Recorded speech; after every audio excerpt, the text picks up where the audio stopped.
আমি তোমাদের আজকে যে ক্লাসটা করাবো সেটি হচ্ছে বাচনিক জ্ঞানের বিভিন্ন শর্ত।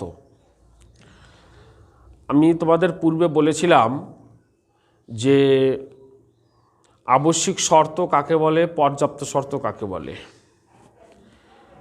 তো এই শর্তের পরিচয়টা আজকে লাগবে, কেননা বাচনিক জ্ঞান হতে গেলে প্রধানত এই শর্তগুলির পরিচয়ের মধ্য দিয়ে বাচনিক জ্ঞানের স্বরূপটি ফুটিয়ে তোলা হবে। তো চলো আমরা জেনে নিই যে বাচনিক জ্ঞানের কি কি শর্ত রয়েছে। দার্শনিক হসপার্স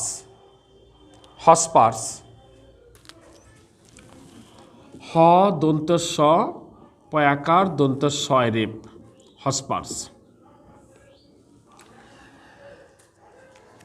বাচনিক জ্ঞানের 3 ধরনের শর্তের কথা বলেছেন। কি কি শর্ত? নাম্বার 1,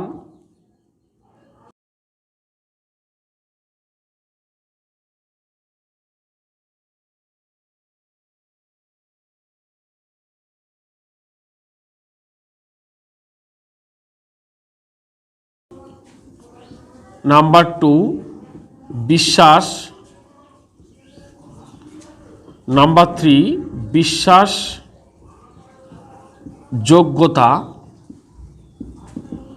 যোগ্যতা বা উপযুক্ত প্রমাণ।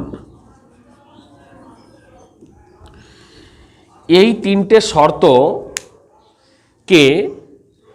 দার্শনিক হসপার্স বাচনিক জ্ঞানের আবশ্যিক শর্তের কথা বলেছেন। এই শর্ত 3টে যদি একত্রে থাকে তবে যে সমষ্টিগত শর্তটা তৈরি করে সেই শর্তটি হবে বাচনিক জ্ঞানের পর্যাপ্ত শর্ত। তাহলে দার্শনিক হসপার্স বাচনিক জ্ঞানের 3টে শর্তের কথা বলেছেন: সত্যতা, বিশ্বাসযোগ্যতা। এই শর্ত 3টে যদি আলাদা আলাদাভাবে আমরা ধরি তাহলে তখন শর্ত 3টি পৃথক পৃথকভাবে আবশ্যিক শর্তরূপে বিবেচিত হবে। আর যদি এই 3টে শর্তকে সমষ্টি করি তাহলে যে সমষ্টিবদ্ধ রূপটা পাওয়া যাবে সেই শর্তটাকে তখন বলা হবে পর্যাপ্ত শর্ত। আমরা আলোচনা করব প্রথমে আবশ্যিক শর্ত নিয়ে। সত্যতা বাচনিক জ্ঞানের প্রথম ও প্রধান আবশ্যিক শর্ত। কেন সত্যতা আবশ্যিক শর্ত?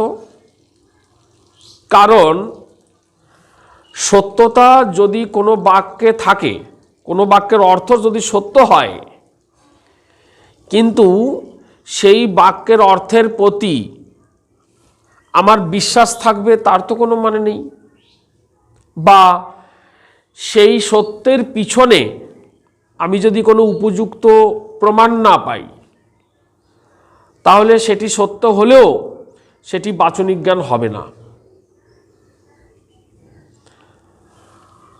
আবার বিশ্বাস বাচনিক জ্ঞানের দ্বিতীয় আবশ্যিক শর্ত। এটাকে আবশ্যিক শর্ত কেন বলা হচ্ছে? কারণ বিশ্বাস না থাকলে কিন্তু বাচনিক জ্ঞান হবে না, আবার বিশ্বাস থাকলে বাচনিক জ্ঞান হবে এই গ্যারান্টি দেওয়া যাবে না। কেননা অন্যান্য শর্তগুলো যদি না থাকে, অন্যান্য শর্ত বলতে সত্যতা, বিশ্বাসযোগ্যতা, এগুলোর মধ্যে যদি কোনো একটা বা দুটোই যদি না থাকে, শুধু এক বিশ্বাস যদি থাকে তাহলে তো সেই বাচনিক জ্ঞান তৈরি হবে না। আবার বিশ্বাসযোগ্যতা বাচনিক জ্ঞানের তৃতীয় আবশ্যিক শর্ত। তো বিশ্বাসযোগ্যতা বা উপযুক্ত প্রমাণ যতই থাকুক না কেন বিশ্বাস সত্যতা যদি না থাকে তাহলে কিন্তু বাচনিক জ্ঞান হবে না।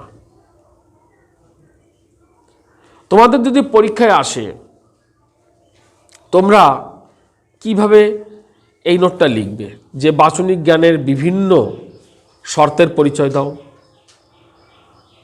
তোমরা প্রথমে লিখবে যে বাচনিক জ্ঞানের সংজ্ঞাটা দিয়ে নেবে। প্রথমে সংজ্ঞাটা আমি তোমাদের আগের ভিডিওতে দেখিয়েছি, সেখানে বলেছিলাম যে জানা ক্রিয়ার দ্বারা যখন কোনো বাক্যের বাস্তব সত্যতা প্রকাশিত হয় তখন সেই প্রকাশিত জ্ঞানকে বলা হয় বাচনিক জ্ঞান। এই সংজ্ঞাটা প্রথমে দিয়ে নেবে। দেওয়ার পরে তারপরে বলবে যে দার্শনিক হসপার্স বাচনিক জ্ঞানের 3টি শর্তের কথা বলেছেন। 1 সত্যতা, 2 বিশ্বাস, 3 বিশ্বাসযোগ্যতা বা উপযুক্ত প্রমাণ। এই 3টে শর্ত যখন পৃথক পৃথকভাবে সংগঠিত হবে তখন ওই শর্তগুলোকে বলা হবে বাচনিক জ্ঞানের আবশ্যিক শর্ত। আর যখন এই 3টে শর্তকে সমষ্টিবদ্ধ রূপে দেখা হবে তখন সেই সমষ্টিবদ্ধ শর্তটি হবে বাচনিক জ্ঞানের পর্যাপ্ত শর্ত। তো তোমরা প্রথমে এই কথাগুলো লিখে দেওয়ার পরে তারপরে লিখবে বাচনিক জ্ঞানের আবশ্যিক শর্ত, পয়েন্ট করে লিখবা বাচনিক জ্ঞানের 3টি আবশ্যিক শর্ত রয়েছে। 1 সত্যতা, সত্যতা পয়েন্ট করবে। সত্যতা পয়েন্ট করে লিখবা যে সত্যতা হলো বাচনিক জ্ঞানের প্রথম ও প্রধান আবশ্যিক শর্ত। কেননা সত্যতা না হলে বাচনিক জ্ঞান হয় না এবং সত্যতা হলে বাচনিক জ্ঞান নাও হতে পারে। যেমন আমি যদি বলি, উদাহরণ হিসাবে তোমরা এইভাবে দিতে পারো,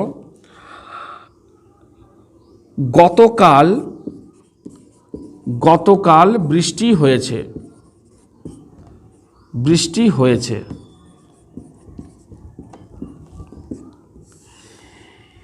এই বাক্যটা যদি বাস্তব দিক থেকে সত্য না হয়, যদি গতকাল বৃষ্টি হয়েছে এই কথাটা দেখা যাচ্ছে বৃষ্টি আদৌ হয়নি,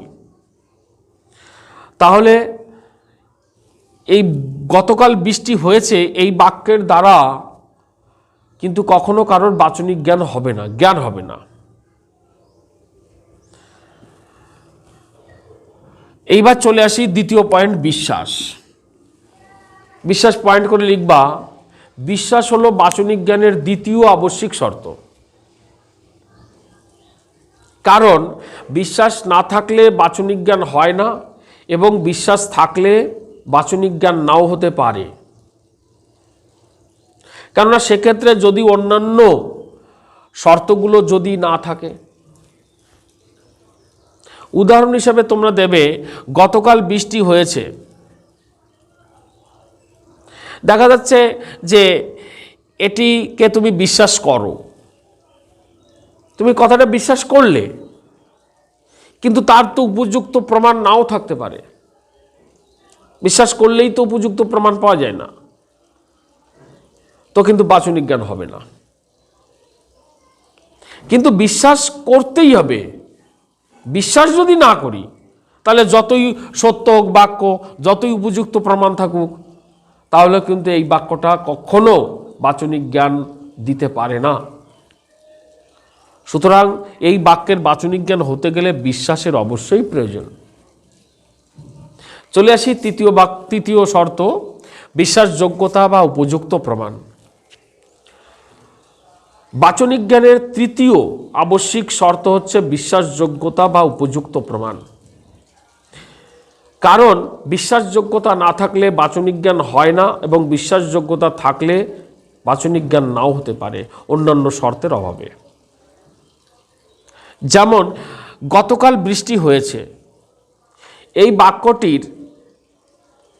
বাক্যটির বাচনিক জ্ঞান হতে গেলে বিশ্বাসযোগ্যতা বা উপযুক্ত প্রমাণ থাকতে হবে। তো গতকাল যদি বৃষ্টি হয়, নিশ্চয়ই বৃষ্টির পরবর্তী সময় বা আজকে আমি চারিপাশে নদী নালা নিশ্চয়ই জলে ভর্তি দেখব, বা গাছপালা প্রকৃতি ভিজে থাকবে, গাছের পাতায় জল থাকবে। এর থেকে প্রমাণিত হবে যে গতকাল বৃষ্টি হয়েছিল। তো এই প্রমাণ যদি না থাকে তাহলে বাচনিক জ্ঞান কখনো হবে না। গতকাল বৃষ্টি হয়েছে কথাটা হবে না, মিথ্যায় পরিণত হবে। আর যদি তুমি উপযুক্ত প্রমাণ পাও কিন্তু তা দেখা যাচ্ছে বাক্যটা সত্য নয় বা বিশ্বাস করছো না, তুমি প্রমাণ থাকা সত্ত্বেও তুমি বিশ্বাস করছো না, তাহলে বুঝতে হবে সেটি বাচনিক জ্ঞান দিতে পারে না। এই বাক্য কখনো বাচনিক জ্ঞান দিতে পারে না। এটা হচ্ছে এই যে 3 ধরনের শর্ত পৃথক পৃথকভাবে বাচনিক জ্ঞানের আবশ্যিক শর্ত, কিন্তু এই শর্ত 3টে যদি সমষ্টিগতভাবে থাকে তাহলে সেই শর্তটা হচ্ছে বাচনিক জ্ঞানের আবশ্যিক শর্ত। ধরো গতকাল বৃষ্টি হয়েছে,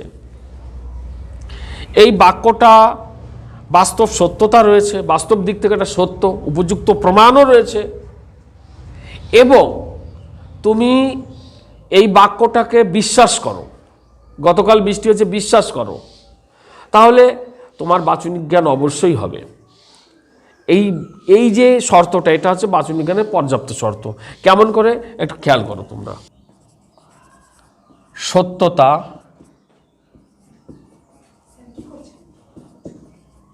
আবশ্যিক শর্ত, বিশ্বাস, আবশ্যিক শর্ত, বিশ্বাসযোগ্যতা,